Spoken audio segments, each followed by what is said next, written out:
Bonjour. La semence pour cette semaine se trouve dans le livre de Proverbes chapitre 25 au verset 27. Il n'est pas bon de manger beaucoup de miel. Du sucre le matin? Certainement. Parmi nous, des millions débutent la journée avec des pop-tarts givrés, des céréales à la guimauve, du yaourt au chocolat ou un muffin géant. Nous passons ensuite les 14 heures suivantes à enfourner encore plus de sucreries, depuis la pâtisserie danoise de la pause café, suivie d'un frappé à la vanille le midi et de biscuits au souper. Pendant ce temps, nous nous noyons sous un raz-de-marée de boissons gazeuses. En fait, nous buvons près de 200 litres par année et par personne.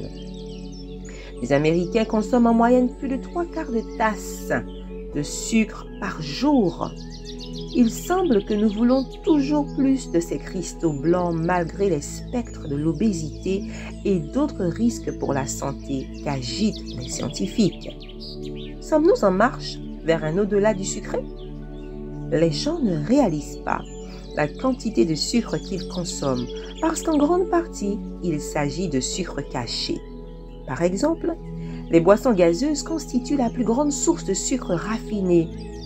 Une canette de 375 ml contient 8 à 12 cuillères à thé de sucre. Un yaourt glacé, 12 cuillères à thé. Le sucre se cache également dans la plupart des aliments préparés, comme les soupes, les fruits en conserve, les pâtes en croûte, le ketchup, les repas cuisinés préemballés et plusieurs marques de beurre d'arachide. La plupart des céréales à déjeuner contiennent du sucre.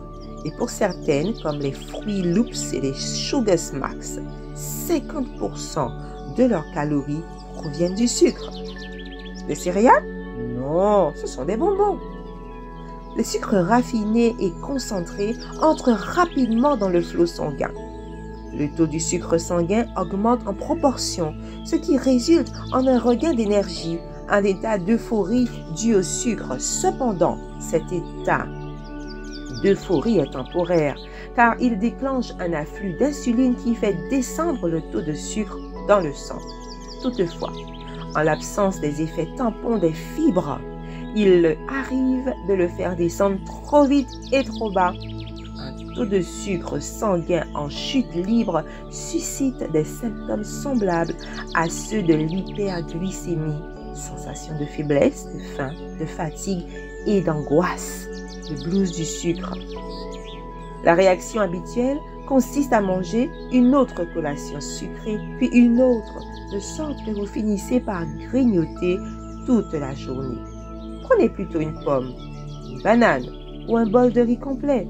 Les fibres contenues dans ces aliments ralentissent l'absorption du sucre dans un flot sanguin. Votre taux de sucre demeurera normal. Votre niveau d'énergie se stabilisera et vous vous sentirez repu plus longtemps. Le sage déclare qu'on peut même abuser d'un aliment naturel comme le miel. Quelle leçon faut-il en tirer? Mieux vaut peu que trop. Notre prière pour cette semaine peut être: Seigneur, je sais que mon corps est un temple. Aide-moi à le traiter comme il le mérite. Amen.